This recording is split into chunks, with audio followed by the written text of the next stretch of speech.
자, 2024년 한국의 유명한 목회 데이터 연구소에서 이 진행한 조사를 보면은 한국 기독교가 엄청난 위기가 오고 있다는 것을 여러분 금세 아실 수 있습니다.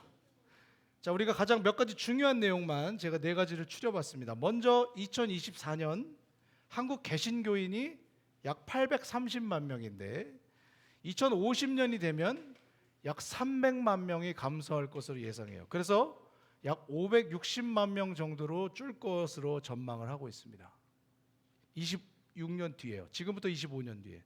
자, 두 번째로 2024년 개신교인의 수는 한국 사람 전체 인구의 16에서 20% 정도까지 떨어져 있습니다. 근데 개신교의 인구가 세대 교체가 일어나는 시기, 지금부터 약 25년 뒤 2050년에는 전체 인구의 11.9%까지 떨어질 걸로 예상을 해요. 개신교인의 수가. 자, 세 번째, 게다가 2024년 2030 세대의 개신교 교인은 전체 개신교 교인에서 26%에 달하고 있는데 2050년이 되면 얼마가 되죠? 16.7%까지 떨어질 걸로 보고 있습니다.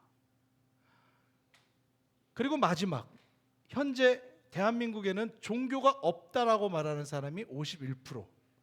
근데 2050년이 되면 거의 65에서 70%에 육박할 거라고 전망을 했어요. 우리 잠깐 한번 생각해 봅시다. 자, 2024년 이미 한국에는 신을 믿지 않는 사람들이 절반을 넘었다고 답했습니다. 2050년이 되면 우리의 자녀들, 그 자녀들이 대부분 이제 사회생활을 할 때가 되죠.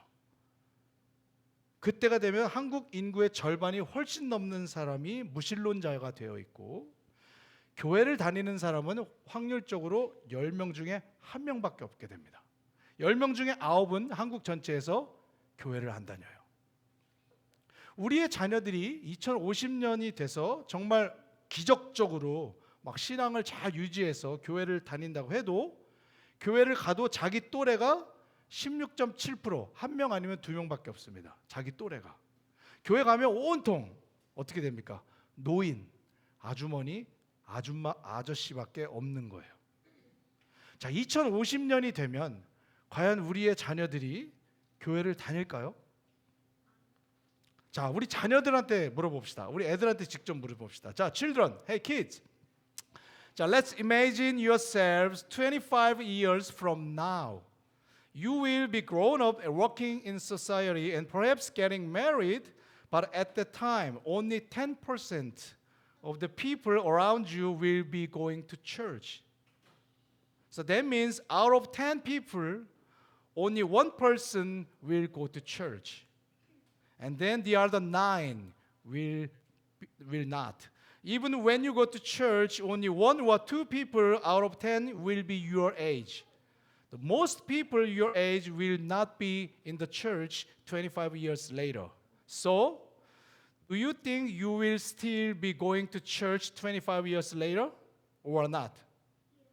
Okay, raise your hand. If you think you will still be going to the church later, raise your hand.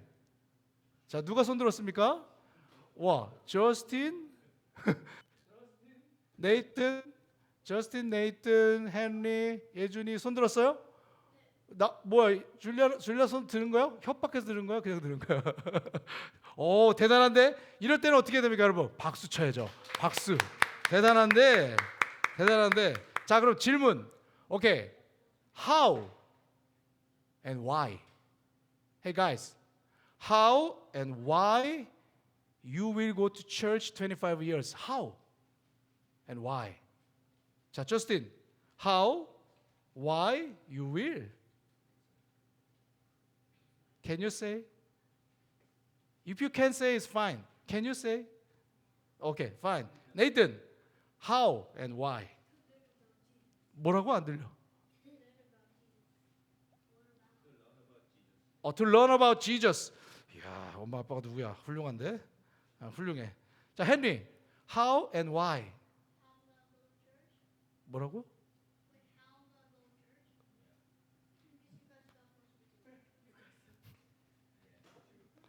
고맙다. 고마워. 오케이. 자, 예준이, 예준이, how and why you will go to church 25 years? Can you say and answer?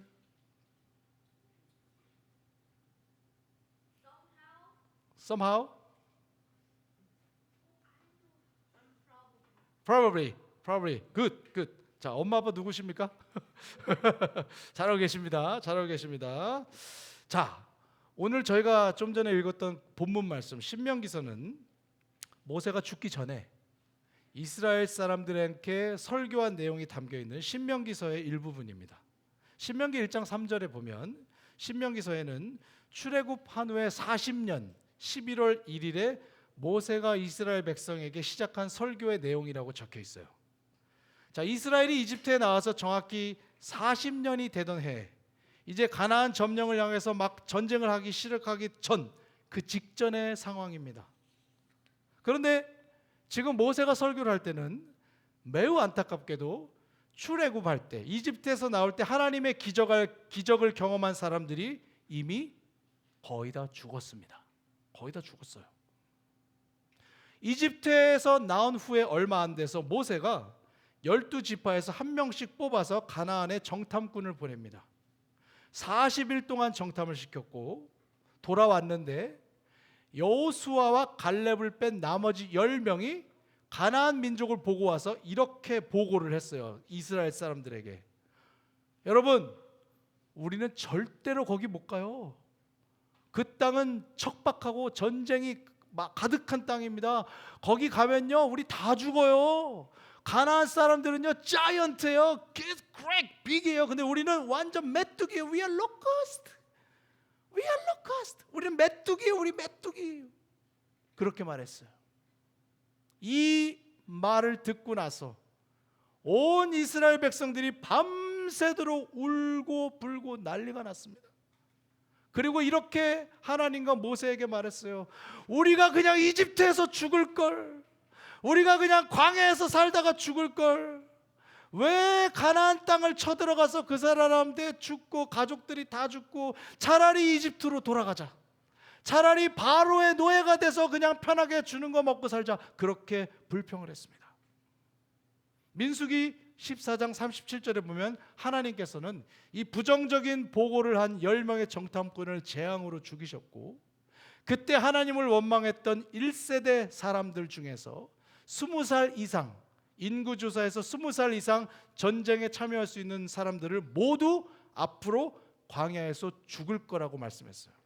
그 말은 그때 불평한 사람들과 잘못된 보고를 한 정보원들은 40년 뒤에 가나안 땅을 점령할 때 이미 그 전에 다 죽게 된다고 하나님이 말씀하신 것입니다.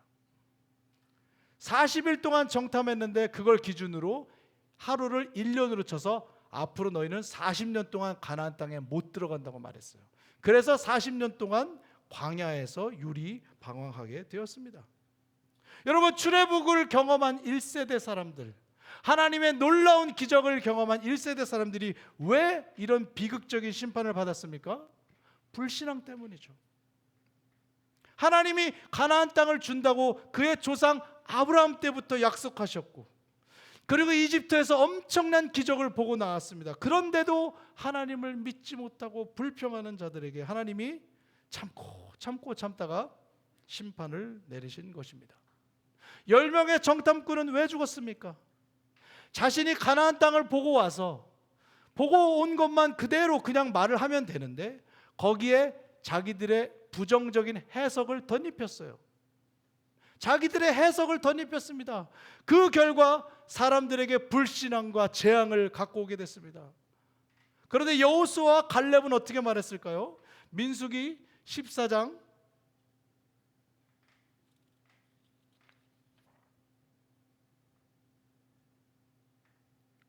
제가 앞부분을 스킵했군요. 자, 민수기 14장 9절에서 여호수아와 갈렙은 어떻게 말했습니까? 이렇게 말했습니다. Only do not rebel against the Lord, and do not fear the people of the land, and they are bread for us. Their protection is removed from them, and the Lord is with us. Do not fear them. 자, 여호수아 갈렙은 이렇게 말했습니다. 그들은 우리의 먹입니다. They are bread for us. Bread for us. 여호수아 갈렙이 가나안 사람들은 우리의 밥이에요, 우리의 빵이에요, 우리의 먹이에요, 이렇게 말했습니다. 여러분, 이 말이 무슨 뜻일까요? 하나님께서 이제 우리들과 함께 하실 것이므로 이제 그들은 우리의 빵과 먹이가 될 정도로 쉽게 정복할 수 있는 사람이고, 우리는 이제 그들을 다 잡아먹고 힘을 얻고 능력을 얻어서 가나안 땅을 점령하고 이제 더 위대한 민족으로 변하게 될 것입니다. 그렇게 말한 거예요. 여호수아와 갈렙도 다른 10명의 정탐꾼들처럼 그것을 보고 와서 자신의 해석을 덧붙였습니다. 그런데 어떻게 덧붙였습니까? 신앙적인 해석, 하나님을 절대적으로 신뢰하는 해석. 그들은 우리의 밥입니다. 그렇게 고백한 것입니다. 그렇게 시간이 40년이 흘렀고 대제사장도 죽고 모세도 큰 실수해서 죽게 되었습니다. 자, 이런 상황에서 모세가 이제 마지막 설교를 한 거예요. 가나안 땅을 이제 막 점령해야 되는데 출애굽을 경험한 사람들이 다 죽게 되었고 이미 다 죽었습니다. 하나님이 일으키신 위대한 기적, 어마어마한 미라클을 경험한 사람들이 다 없어졌고 이제 남아있는 사람들은 어떤 사람들만 남아있습니까? 자녀들만. 하나님이 이루신 그 기적, 무시무시한 능력, 권세, 그거를 체험해 본 적이 없는 아이들만, 2세대만 남아있게 된 것입니다. 그들에게 하나님은 어떻게 다가왔을까요? 그냥 무서운 하나님인 거죠. 말 안 들으면 그냥 두드러 맞는 하나님인 거예요. 잘못하면 그냥 죽는 거야. 그 아이들과 자녀들에게 하나님에 대한 인식은 그냥 두렵고 떨리는 하나님인 거예요. 그들에게는 하나님의 인자와 하나님의 자비와 하나님의 참으심이 없습니다. 그렇죠? 그들에게 하나님은 위대하신 하나님이 아니라 그냥 무서운 하나님이에요. 그들에게 하나님은 전능하신 하나님, 위대한 신 중에 신이신 하나님, 아브라함 때부터 언약을 주신 하나님이 아니라 그냥 무서운 하나님인 거예요. 자, 모세가 이제 죽기 전에 말씀을 전하는데 이런 세대들을 데리고서 가나안 땅을 들어가서 전쟁을 하려니까 잠이 안 오는 거예요. 걱정이 되는 것입니다. 매우 힘들어 보였습니다. 오늘 신명기서 6장 6절 9절에서 하나님께서는 이제 모세를 통해서 자, 이렇게 믿음이 대를 이어가지 못하고 부모가 다 사라진 자녀들의 세대에게 어떻게 하면 신앙의 대를 이을 수 있을까? 어떻게 하면 믿음의 가문을 새롭게 세울 수 있을까에 대한 방법을 알려주셨습니다. 여러분, 그것들은 부모님들에 관한 지침이에요. 부모의 역할이 절대적이고 부모가 행동하지 않는 한 절대로 실행될 수 없는 지침이 하나님께서 주셨습니다. 신앙의 계보가 이어진다는 것, 믿음의 가문을 세운다는 것은 부모에게 올고지 책임이 있습니다. 먼저 우리 본문 6절을 보겠습니다. And these words that I command you today shall be on your heart. 내가 오늘 당신들에게 명하는 이 말씀을 마음에 새기십시오. 부모님이 된 세대들은 이제 하나님의 모든 말씀을 마음에 새겨야 합니다. 마음에 새기라는 것은 하나님의 계명을 묵상하고 생각해서 형식적으로 율법적으로 하나님이 무서워서 지키는 것이 아니라 하나님이 하신 말씀에 대한 깊은 이해를 근거로 그 말씀의 깊은 의도와 하나님의 깊은 의도와 이해를 근거로 하나님께 반응하기 위해서, 그렇게 하나님께 다가가기 위해서 하나님께서 마음에 새기라고 말하는 거예요. 마음에 새겨라. 예레미야 31장 33절에서 하나님이 또 이렇게 말했습니다. 내가 나의 법을 너희의 속에 두고 너희의 마음에 기록해서 나는 너희의 하나님이 되고 너희는 나의 백성이 될 것이라. 하나님이 말합니다. 나의 말씀을 어디에 새기라고요? 여러분의 마음에, 여러분의 속에, 여러분의 내면에 새기라고 말합니다. 마음속에 기록되는 말씀, 내 마음속에 하나님의 말씀을 깊이 새기는 신앙생활, 그것을 모세가 부모님의 세대에게, 이 세대에게 이제 요구하고 있습니다. 두 번째로 모세는 부모님들에게, 자녀들에게 말씀을 가르치라고 요청합니다. You shall teach them diligently to your children. 자녀에게 부지런히 가르치십시오. 자녀에게 부지런히 가르치십시오.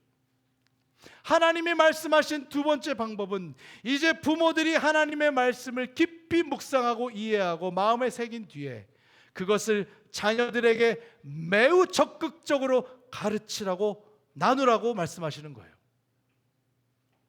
이 말씀은 부모님들에게 여러분 시도 때도 없이 모든 수단과 방법을 다 동원해서 낮이든 밤이든 기회가 있든 없든 항상 늘 자녀들에게 하나님의 말씀을 부지런히 가르치라고 말합니다. 여러분 여기 부지런히 가르친다고 번역되어 있는 히브리어 동사는 딱 한 단어로 샤난이에요. 샤난을 그냥 이렇게 부지런히 가르치라고 풀어서 번역했습니다. 이 샤난이라는 동사는 원래 어떤 뜻이냐면 칼이나 화살을 날카롭게 다듬는다는 뜻이에요. 칼을 막 예리하게 간다. 화살촉을 막 예리하게 다듬는다. 원래 그런 뜻이야. 그 뜻을 여기에 사용했습니다. 무슨 말일까요? 하나님의 말씀이 여러분의 자녀들의 마음과 생각에 각인될 수 있도록 그 말씀이 자녀들의 생각과 심령을 꿰뚫을 수 있도록 날카롭고 예리하게 반복적으로 가르치라는 뜻입니다. 여러분 부모님들이요, 여러분 부부간의 여러분 대화 속에 하나님과 하나님의 말씀에 관한 깊은 묵상과 깨달음에서 오는 신앙적인 대화가 혹시 몇 %나 되십니까? 부부간의 대화 속에 여러분의 가정에서 자녀들과의 대화 속에서 하나님에 관한 대화, 하나님의 말씀에 관한 대화, 하나님의 말씀을 가르치고 나누는 대화는 혹시 몇 %나 되십니까, 여러분? 제가 제 아내에게 물어봤습니다. 제 아내는 우리 두 사람의 대화가 약 한 50%가 그렇다고 얘기했어요. 목사 체면이 좀 여기 쓰는 거죠. 남들이 들으면 웃을 얘기야. 왜냐하면 아니 부부가 50%를 하나는 얘기를 한다고? 남들이 보면 웃을 이야기지만 아내가 얘기해 줬습니다. 아내에게 되게 나쁜 남편일 수도 있어요. 어떻게 남들이 보면 우리 50%. 자, 그런데 제가 물어봤습니다. 그러면 우리가 아이들과 대화할 때 우리의 대화는 몇 %가 하나님에 관한 대화일까? 아내가 말했습니다. 1%요. 1%. 예. 제가 이 정도니까 뭐 굳이 여러분한테 여쭙진 않을게요. 여러분한테 여쭙지 않겠습니다. 제가 1%니까 여러분한테 여쭙지 않겠습니다. 여러분 신앙이 계승되고 믿음의 가문을 세운다는 것, 그것은 올고지 부모님의 역할에 달려 있습니다. 부모님의 역할에 여러분이 먼저 하나님의 사람이 되셔야 하고 그리고 그것을 자녀들에게 부지런히 가르치셔서 신앙의 대를 이어야 해요. 현대에는 이것을 교회가 그리고 크리스천 스쿨이 많은 도움을 주고 있습니다. 하지만 여러분 가정보다 강력한 신앙교육의 장소는 없어요. 부모보다 더 좋은 목회자는 자녀들에게 없는 것입니다. 그 어떤 것보다 가정이 더욱 신앙의 터전이고 그 누구보다 엄마와 아빠가 아이들에게 최고의 교사가 되는 거예요. 하지만 우리 사랑하는 부모님들 너무 낙담하지 마십시오. 여러분 너무 낙담하지 마십시오. 여러분은 지금 교회에 오셨습니다. 그리고 여러분의 자녀를 교회로 인도했습니다. 이것도 아주 큰 일입니다. 아주 잘하셨습니다. 그것만 해도 사실 여러분은 매우 큰 부모로서의 신앙적 역할을 감당하고 있는 거예요. 이제부터 열심히 더 말씀을 새기고 가정에서 자녀들에게 부지런히 그렇게 얘기하고 가르치시면 될 줄로 믿습니다. 자, 우리 어린이 여러분, 자, 우리 kids, children, everybody stand up. 자, kids, everybody stand up, everybody stand up. 자, kids, stand up. 자, 이제 여러분의 부모님한테 가서 hey, listen. 자, 여러분의 부모님한테 가서 이렇게 말하세요. Mom and Dad, thank you so much for bringing me to the church. I love you. 자, let's do it. 자, 한 명도 빠짐없이 엄마 아빠한테 가서 이렇게 말하세요. Mom and Dad, thank you so much for bringing me to the church. 허그하면서 하면 더 좋겠지? 허그하면서 자, thank you so much, mom and dad, for bringing me to the church. Henry. Okay, I love you, Henry. Good job, good job. 좋아, 좋아. 자, 한 명도 빠짐없이 했어요? 했습니까? 엄마한테도 하고 아빠한테도 하고. 줄리 안 했는데? 빨리 해야지. 엄마한테 하고 아빠한테 봐. Mom and dad, thank you so much for bringing me to church. I love you. 안 들려, 안 들려, 안 들려. 안 들려. I love you. 자, 이제는 부모님 차례. 자, 부모님 차례. 자, 이제 부모님들 일어나셔서 자기 자녀들을 꼭 안고, 자, 어른들은 3번 하겠습니다. 첫 번째, 자녀들을 안고 한국말로 하셔도 돼요. 자, 어렵네. You are a precious gift from God. I love you so much. 자, 하세요. You are a precious gift from God. I love you so much. I love you so much. 자, 두 번째. I'm so happy we can worship God together. Let's grow in faith together. 야, 다 또 하세요. 자, 하세요. 자, 한 명씩 다 하세요. 자, 마지막. 자, may God bless you and keep you always. You are God's beloved child. 자, 하나님께서 항상 축복하시고 지켜주실 것이야. 자, 너는 하나님의 사랑스러운 자녀야. 자, 말하십시오. 자, 진심으로 허그하면서, 자, 꼭 안아주세요. 자, 그리고 하고 싶은 축복을 마음껏 해주세요. 자, 자녀들에게 하고 싶은 축복 마음껏 해주세요.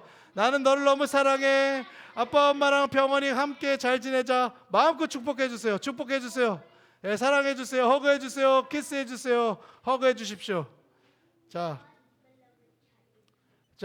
가정이 회복되어서 신앙의 대를 잇고 믿음의 가문이 이어지는 25년 뒤에 10명 중에 9명은 교회를 다니지 않고 65% 이상은 무신론자가 되는 무서운 시대에 살고 있고, 그 세대에 우리의 자녀들이 삽니다. 여러분, 확률적으로 저와 여러분의 자녀들은 나중에 어른이 돼서 교회를 다닐 확률이 거의 없습니다.